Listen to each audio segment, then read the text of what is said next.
Hey everyone, Josh here. Thanks for tuning in to my gameplay in my M41b Brazil, or Brazilian Bulldog. We will be on Erlenberg today, or Campingberg as it's fondly referred to. There's two ways to play this map. One is to go JH line and push really hard and try to get to that castle before the Reds. Or you can push the 9-0 line and have a sniping battle with them there, assuming they haven't pushed against you, and then it turns into a big cluster. So I don't prefer that way from this spawn.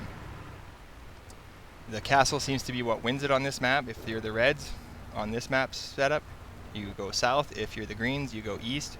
Or you get a big camp fest like we're going to have here. So works out good if you're a light tank like me spotting in the middle, which is what I've chosen to do here. Not really going to push up and lead the charge like that other light tank who's about to die. This spot works great, guys. As you can see, I can see both bridges. I'm just outside the spawn in case I need to time it out with them. And I'm sorry, just outside the cap circle in case I need to time them out. They're going to cap. I can roll in there and stop them. I can see both bridges from here and get side shots on somebody.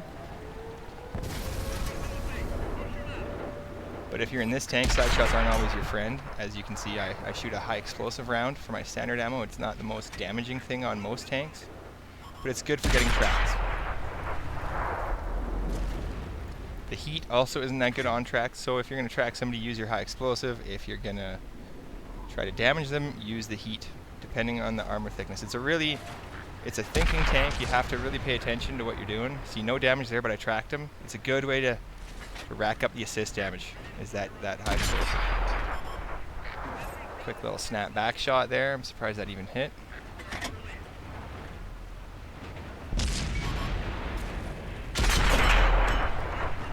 There, see that heat rolling 270 there? That's good stuff, getting some track damage. A tank like this, you really have to be playing for assist damage. If you push for actual damage, you're just going to get killed in it. It's a pretty soft tank. I'm trading shots here for some reason.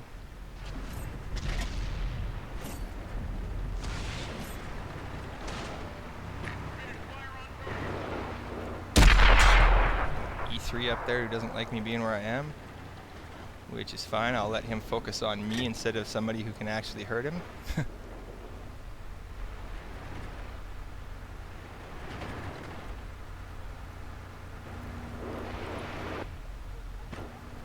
Ooh, Borsig. Now, Waffles, Borsigs, other light tanks are what you're after, the back of an enemy tank. That's all good stuff here. But notice this spot I've got here, 9. This spot I've got here, I'm detecting things left, right, and center. I'm getting tons of assist damage. These guys up here at Delta 9 are really putting fire down for me. Even this guy up in A0 is helping me out. Probably not, but you never know.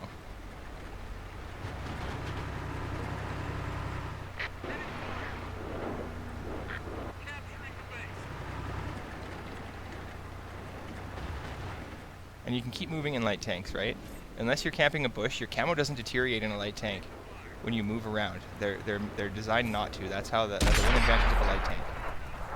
Your position isn't given away by shifting and moving, so you're better off to do that in case the arty wants to hit you, because some arty players like to hit light tanks. I know the arty's dead in this one. That's just a quick tip I've learned in my many games in this Brazil. I've actually grown quite attached to the light tanks. They're really fun. Things can go really bad for you in a real hurry, but most of them are really fun to play. As you can see here, I've got the premium consumables on, the cola, firing plenty of heat. This thing is a good money maker, so I don't mind doing these things. I can still make money in good games. And this is right when I decided I would push for the 3 marks in this thing. I noticed with about 1,500 combined damage, I'd go up a couple % on the mark of excellence. So that's when I decided this is a tank I could get the 3 marks in, and it was stressful. I got up to about 90% and stayed there for about 50 games in that area. Just maps, really tough. You can't get a lot of assist damage on Ensk or Himmelsdorf. Oh, you can track people. Yeah, you can track people. Sometimes you can track people, yeah. Everybody loves to shoot a light tank because it's an easy kill, they think, right? And it usually is if you're not if you keep still. Here I've got good cover. Like I said, they know I'm here, but when they roll out, all these snipers and stuff get them.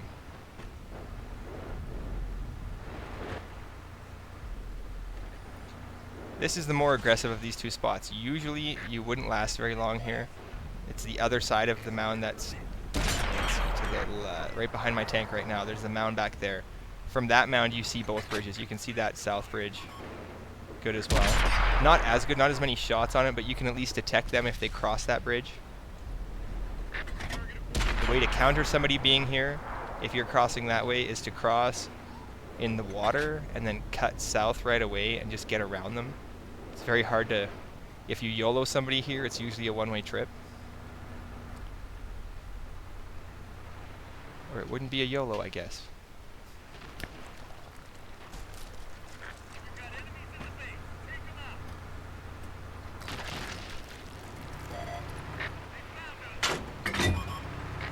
This tank was unbelievable for crew training. I put a Patton crew in this, the crew I had in my Patton. I had a very large distaste for my Patton and recently have come to like it again.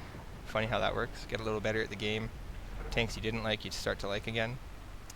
And I trained the crap out of this crew just trying to, I set them up for recon and all the radio perks and stuff, so you get lots of assist damage. You can see the assist damage ribbons start stacking up here for me pretty quick.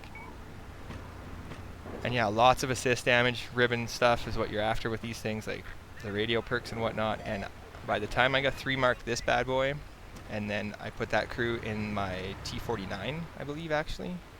Yeah, and I got about 90% in my T49 for the Mark of Excellence. And now they're in my Bulldog on my grind there, and they've got about 12 perks on them. So I went from about 7 perks to 12 just on those 3 light tanks alone.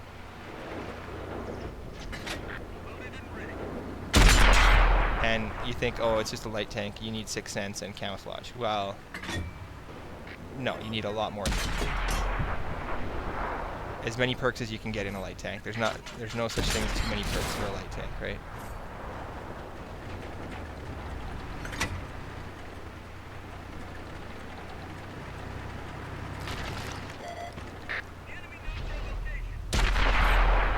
Just a snapshot there. It's pretty good for that snapshot. Doesn't seem to miss by too much. Not a good practice, but in a light tank, you really got to focus on whether the shot hits or not isn't the end of the world for you. It's just getting the shot off and getting back into cover, and you get another one in every 5 seconds or so, right? So just get back into cover. Don't worry if the shot hits or not. It's good if it does, but don't risk your life to get damage. You're all about the assist damage, right? And then you do yourself a favor, you stay alive till the end of the battle, and here you are cleaning up, detecting some tanks, wondering what to do about this IS-7. Hoping someone can hit him for all his health right when you track him.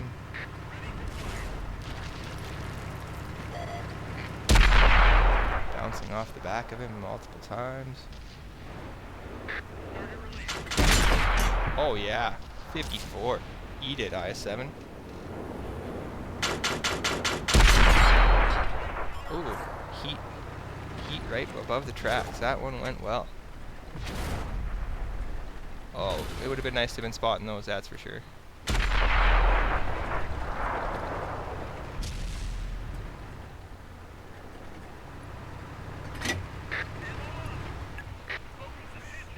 What I've learned from grinding out these marks on these light tanks is people sure like to YOLO light tanks.